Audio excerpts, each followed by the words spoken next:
Hi everyone, welcome to Ask a CFO, a new podcast series brought to you by the Treasury Today group. In this series, I'll be shining a light on the different paths taken to become Chief Financial Officer. I'm Sophie Jackson, and I'm very excited to be with you on this new adventure, learning more about the personal journeys and professional development of CFOs from across the world.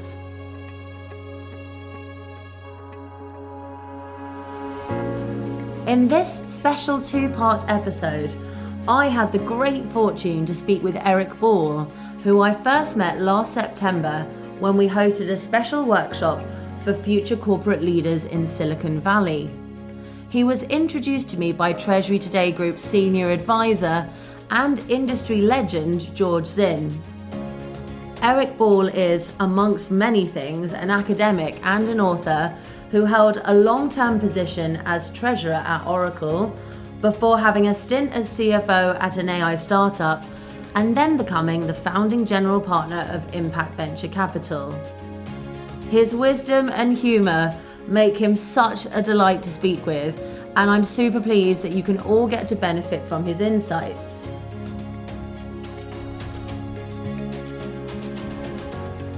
Good morning, Sophie. Hi Eric, how are you doing? All right, how are you today? I'm very good. I'm very happy to have the chance to talk to you. Me too. Glad we could work it out. So I was wondering if we could kick off, if you could just sort of tell me like where you are today and introduce yourself a little bit. Absolutely. Well, I started my career as an academic, spent most of my career working in finance and treasury at big companies. Then I did a CFO stint at an AI unicorn for a year. And then in 2017 launched Impact Venture Capital, which is a small VC firm that invests in early stage applied AI companies and really emphasizes collaboration with the major tech corporates. So we've raised two small funds. We've invested in about 30 companies. We're currently raising our third fund. And I'm, really enjoying the breadth of having, so many different companies to try to help grow and get to an exit for my own investors. And that's what I spend the bulk of my time doing. And then I do sit on a couple of boards, a public company board, a couple of nonprofit boards, and then some of the boards of my own portfolio companies, in addition to just managing that small venture firm. Awesome. And then tell me, where are you based right now and where are you sat talking with me from today? Well, I work out of my home office in Woodside, California, which is in the San Francisco Bay Area.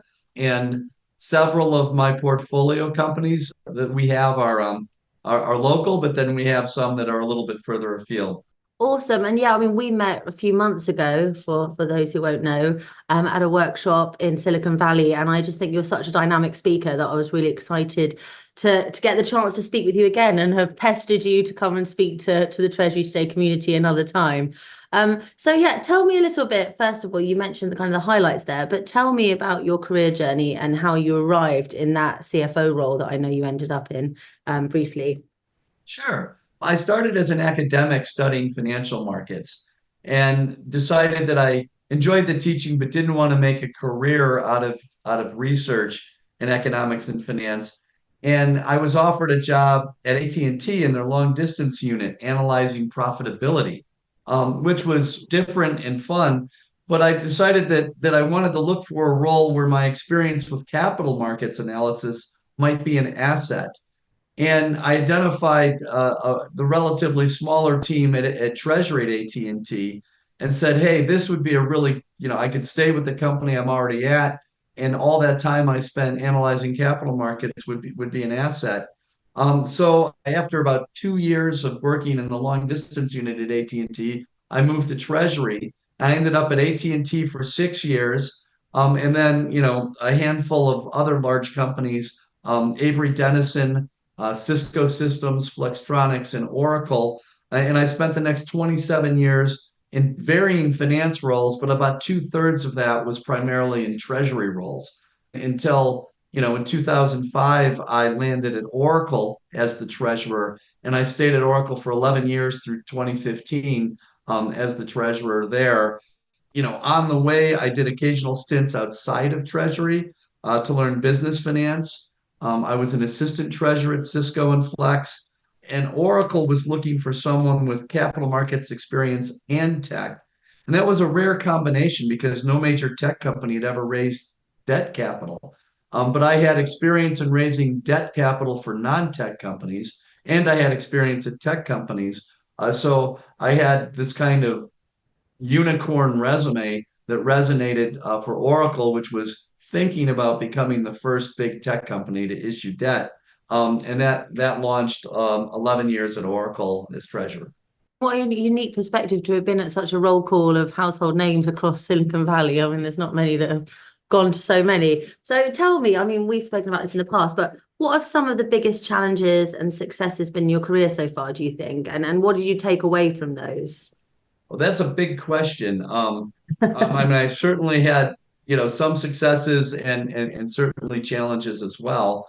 And I always tell people who are, earlier in their treasury career that I think the ability to react is at least as important as the ability to plan because you will get both unexpected good opportunities and unexpected challenges, regardless of your level of planning. But in terms of successes, I moved from telecom to chemicals to manufacturing to software. And so I feel like I covered a lot of ground, but most of that was tech and telecom oriented in one fashion or another.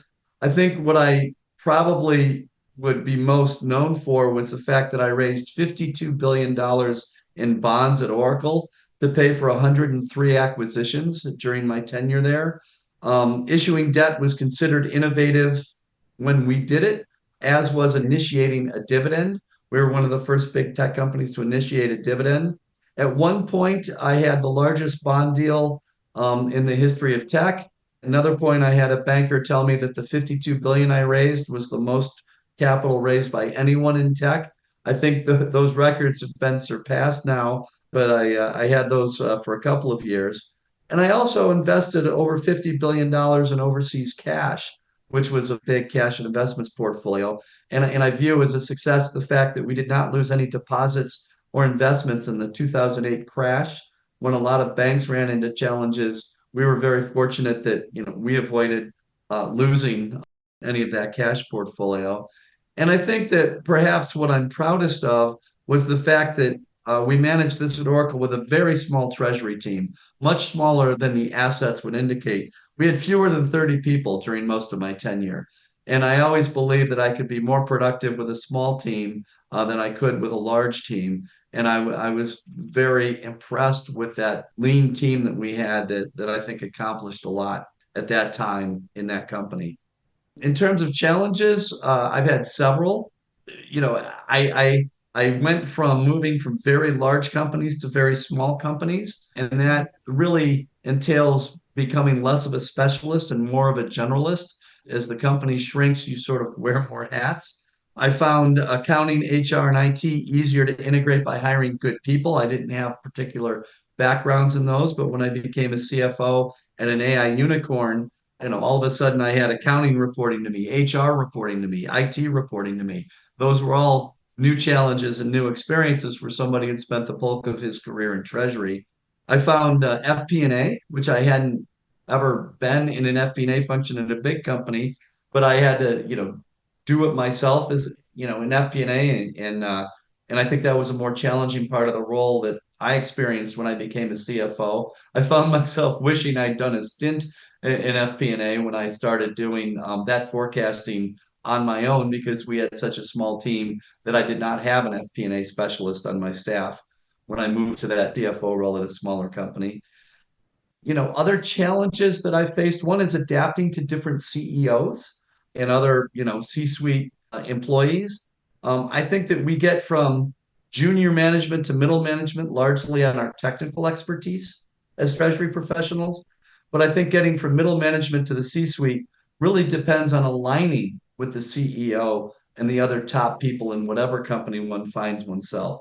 And I find that, prominent CEOs, some of the big tech CEOs that I've been exposed to are willing to do things differently. But finance depends a little bit more on proven process. So there's a real trick to knowing when to innovate and when to be conservative. And I think that a lot of it is being conservative about what you're trying to achieve, but being innovative about how you go about achieving it. I also think that each CEO or CFO has a different view of the job description, whether that's as assistant treasurer, treasurer, CFO. You know, most CEOs weren't treasurers, many of them weren't CFOs. And so they may have a different set of assumptions about what the job entails. And it's really important to know what they prioritize in the job. And to the extent that it may be different from what you expect, you need to have that conversation to say, this is what I think a CFO should allocate his or her time to. Is that what you want me allocating time to? And so I'd say, don't assume it's obvious how you should be allocating your time, but make that kind of an explicit conversation because I found that I have a certain idea of what it means to be a treasurer or a CFO in my head.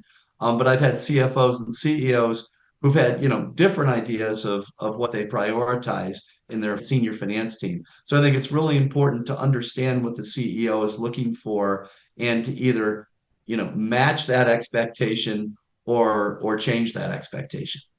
So I feel like we've gone from ask a CFO to what should a CFO ask, but there's so many things you picked up on there that I think are so important. I think the shifts in skill sets, and also when we spoke previously, you mentioned kind of how you see different trends in what people are looking for when they're hiring CFOs, what kind of backgrounds they're going for. And you mentioned, periods in history when Treasury might be preferred, periods in history when FP&A, which you went into some detail about there, might be preferred. And so I think this idea of trends and times in history when certain things are lent upon is interesting to note too.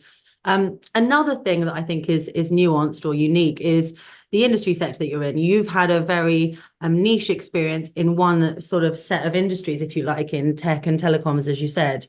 So how do you think that your industry sector affected that CFO function?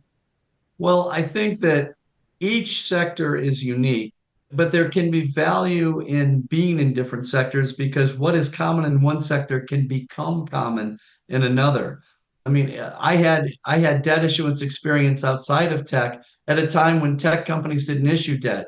And the thinking throughout the 90s and the early 2000s was that tech companies have more business risk than companies in other sectors. And therefore, they need to offset that by being more conservative with their financial profile.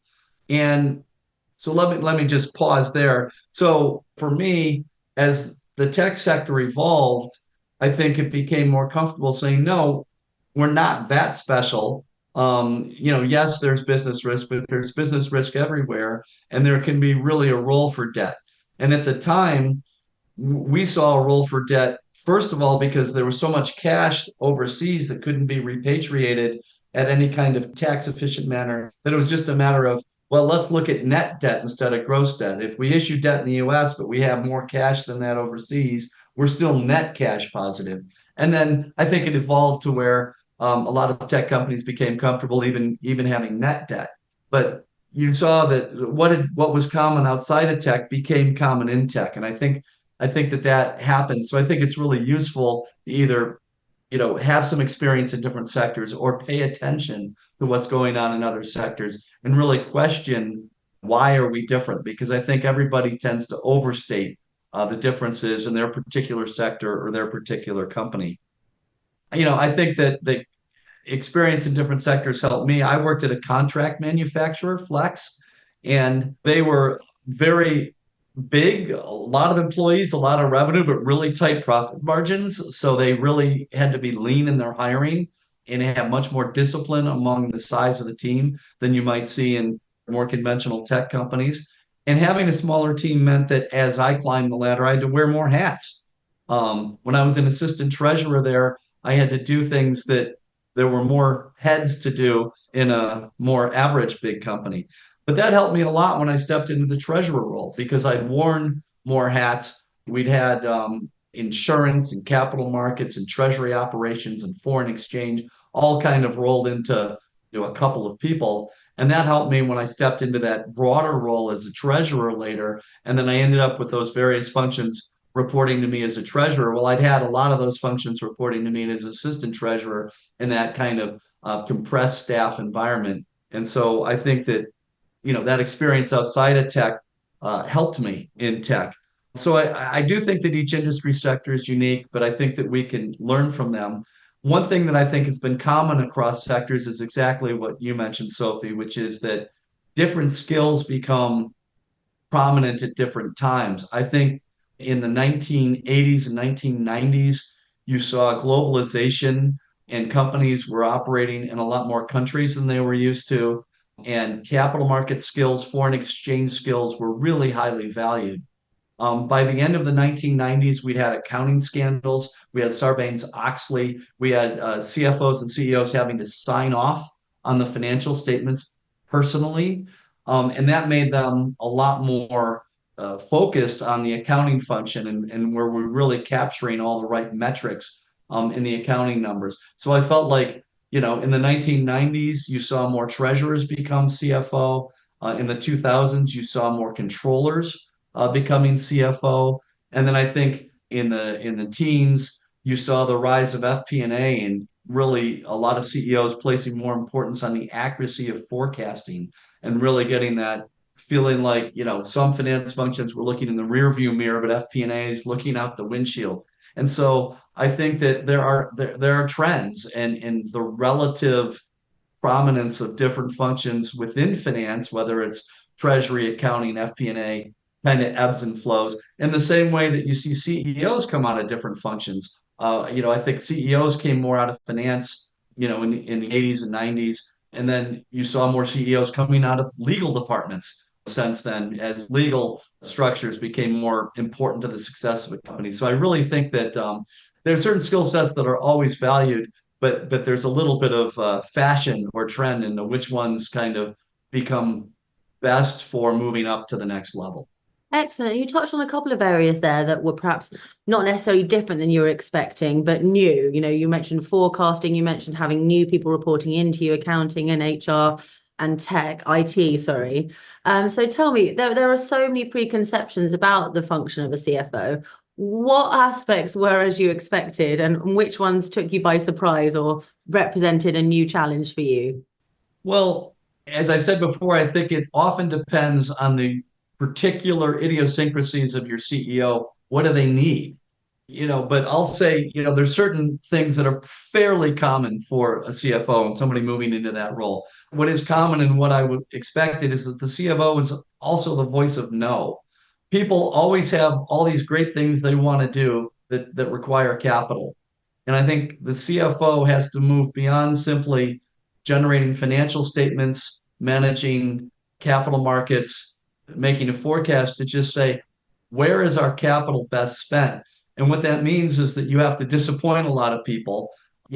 Sometimes the CEO is the good cop, but usually the CFO is the bad cop. So you have to be comfortable saying no, not just to people junior to you, but to your peers and even to your boss. And I think that requires both tact and diplomacy in order to be effective at being the person who says no. So I expected that, and that turned out to be true. I think cash is king, particularly for smaller companies that live kind of more hand to mouth. I expected that, and that turned out to be true. I was CFO at a startup that was still not yet cash flow break even.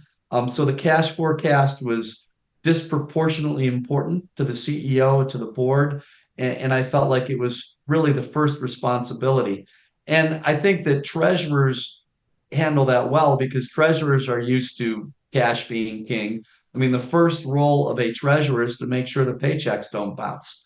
And as you move to CFO, particularly in a smaller company, that same primacy of cash remains. And so those were expected and true. Some of the things that were less obvious to me when I started as a CFO is, that much of the role is critically important, but not always visible unless there's a problem. I think that's true about both treasury roles and CFO roles, which is, it's when there's a challenge or a problem that the role becomes most visible. When you do your job well, you're least visible. I think that the need to rely on the team for each function is something that really strikes home as you move up. There's a limit to how much any one person can do themselves. And a lot of people are used to just saying, oh, this is important, I'll just do it myself. Well, there's a limit to how much you can do that. So hiring and retaining the right team becomes critically important, and especially hiring and retaining the people who have the skills that you don't. If you came up through Treasury, you really need a strong controller. If you came up through FP&A, you really need a strong treasurer. So, it's really being aware of, well, what can you step in and do yourself, and where do you really need somebody who has a skill set that you don't have? I also was a little bit surprised at how much sales and interpersonal skills became important in a C-suite role. In part, I think that's true of any role. In the particular company that I became a CFO in, I was very candid with the CEO. I said, I've got this great background in capital markets, cash and investment management, fundraising. I don't have as much experience in accounting or FP&A. And this CEO said, well, what I really need is a CFO who can help with sales, because the decision maker at a lot of the companies that company was selling to happened to be the CFO. So, my boss wanted to bring the CFO in to help close the sale. And he said that what I lacked in accounting or FP&A experience, I made up for in the fact that he said I was more extroverted than your average CFO. And that turned out to be an important hiring criterion for him, is he wanted somebody who was comfortable getting in a room and talking.